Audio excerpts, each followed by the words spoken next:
ഞാൻ ഇന്ന് വരുന്നത് ഉം, ഹിന്ദു സമുദായത്തിലെ മറ്റൊരു സമൂഹമാണ്. കോലി ക്ഷത്രിയ എന്ന് പറയുന്ന ധീവര സമുദായവും അതുപോലെ തന്നെ അരയ സമുദായം, ഇങ്ങനെ കുറേ സമുദായങ്ങളുണ്ട്. ഇവർ ഇന്ന് ജനസംഖ്യ ആനുപാതികമായിട്ട് കുറഞ്ഞ് കുറഞ്ഞു കുറഞ്ഞു കുറഞ്ഞു പോവുകയാണ്. ഹിന്ദു സമൂഹത്തിൽ നല്ലൊരു അനുപാതത്തിൽ നമ്മുടെ ജനസംഖ്യ വർദ്ധിക്കേണ്ടത് ആവശ്യമാണ്.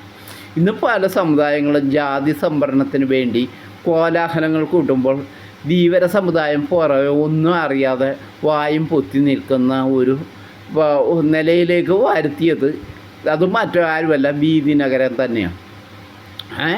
അദ്ദേഹം ഇന്ന് കോലി സമാജ് എന്ന് പറയുന്ന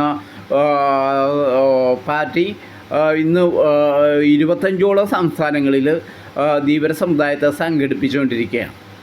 കോലികൾ എന്താണെന്നും ഈ ഇന്ത്യൻ ജനാധിപത്യത്തിൽ കോലികൾക്കുള്ള പ്രാധാന്യം എന്താണെന്നും ഒക്കെ മനസ്സിലാക്കുവാനും മറ്റ് സ്ഥലങ്ങളിലേക്ക് ധീവര സമുദായത്തെ ശക്തിപ്പെടുത്തുവാനുമാണ് കോലി സമുദായം ഇന്ന് കോലി സമാജ് ശ്രമിച്ചുകൊണ്ടിരിക്കുന്നത്. അതിന് ഉപാത്ബലകമായിട്ട് പല പ്രസ്ഥാനങ്ങളും ഇന്ന് അതിൽ നമ്മുടെ കരുത്തുറ്റ സംഘടനയിലുള്ള ആൾക്കാർ മുന്നോട്ട് വരണം. എന്നാലേ നമുക്ക് ഒരു ഇതുണ്ടാവുകയുള്ളൂ, നമ്മുടെ സമൂഹത്തിന് ഒരു ഉദാഹരണം ഉണ്ടാവുകയുള്ളൂ.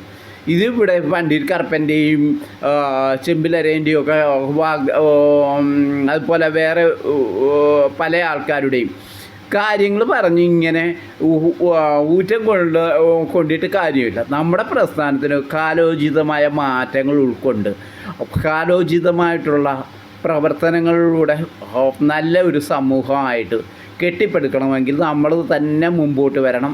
അതിനെല്ലാവരും മുൻകൈ എടുക്കണം. നമ്മുടെ സമൂഹത്തിന് നല്ലതായ ജനസംഖ്യ അനുപാതികമായ സംവരണം ഉറപ്പാക്കണം. അതുപോലെ തന്നെ നമ്മൾ ജനസംഖ്യ കൂട്ടുകയും ചെയ്യാം. അത് എല്ലാവരും എല്ലാ യൂണിയനല്ല, എല്ലാ കരയോഗങ്ങളും അത് ശ്രദ്ധിക്കണം.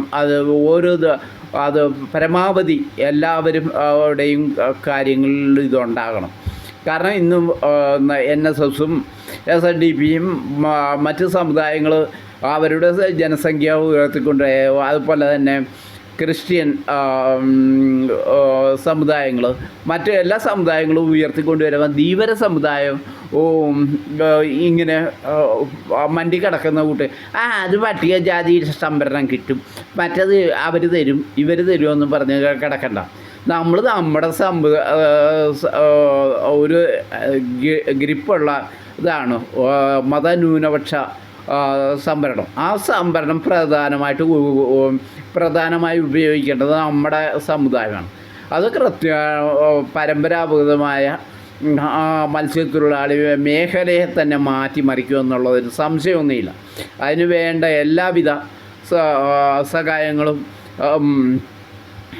മറ്റ് കോലി സമാജ് ചെയ്യും എന്ന് എനിക്ക് ഉറപ്പുണ്ട്. കാരണം കോലി സമാജിൽ നല്ല വ്യക്തിത്വമുള്ളതും നല്ല വിദ്യാഭ്യാസമുള്ളവരായ ആളുകളായിരുന്നു.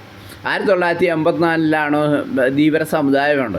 എന്നാൽ ഇതുവരെ അതിൻ്റേതായ ഈ 40 വർഷത്തോളം കഴിഞ്ഞിട്ടും ഒരു മുന്നേറ്റവും ആ സമൂഹത്തിലുണ്ടാകുന്നില്ല. 1-2 സംവരണം കിട്ടിയത് ഈ വിദ്യാഭ്യാസ സംവരണം കിട്ടിക്കൊണ്ട് പഠിച്ചു ഉയർന്ന് കുറച്ച് ജോലികൾ കിട്ടിയെന്നല്ലാതെ സമൂഹത്തിന് വലിയ നേട്ടങ്ങളൊന്നുമേ ഉണ്ടായിട്ടില്ല. അന്നേരം അവർക്ക് വേണ്ടതായ പ്രാതിനിധ്യം രാഷ്ട്രീയപരമായ അസംബ്ലി മേഖലയിലും അതുപോലെ തന്നെ പാർലമെൻറ്റ് മേഖലയിലും എല്ലാം പ്രാതിനിധ്യം ഉറപ്പിക്കേണ്ടതിൻ്റെ ആവശ്യകത ഉണ്ട്. അതിൻ്റെ ഫലമായിട്ട് നമ്മുടെ ജനസംഖ്യ ആനുപാതികമായ വർധനവ് ഉണ്ടാകണം. അതിന് നമ്മുടെ സമൂഹം പ്രയത്നിക്കേണ്ടിയിരിക്കുന്നു.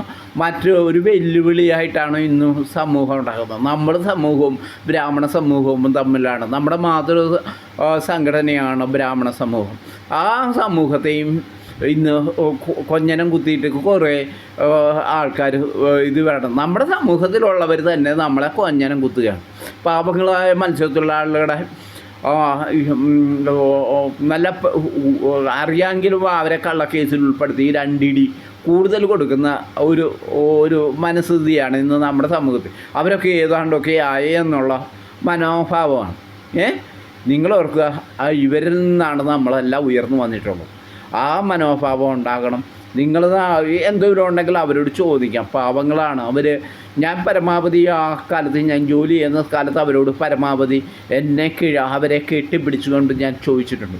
ഇന്ന് പലരും അവർ പല പാർട്ടിയിൽ നിന്നുകൊണ്ട് എനിക്കെതിരെ ചിഹ്നം വിളിക്കുന്നുണ്ട്, അവരെ മാറ്റി നിർത്തുന്നുണ്ട്. എന്ത് പറഞ്ഞെന്ന് പറഞ്ഞാലും ഞാൻ ഒരിക്കലും അവരെ മറക്കയില്ല. അത് ഏത് പാർട്ടി നിന്നാലും എന്തെല്ലാം എന്നെ കുറ്റം പറഞ്ഞാലും അവരുടെ കൂടെ എന്നും ഉണ്ടാകും. ഞാൻ കോലി സമാജിന് വേണ്ടിയിട്ട് പ്രവർത്തിച്ചിരിക്കും. എല്ലാ ഹരയ വിഭാഗങ്ങളും എല്ലാവരും ഒന്നിച്ചു ചേർന്ന് അണിനിരക്കണമെന്നും ഞാൻ എല്ലാവരോടും അഭ്യർത്ഥിക്കാം.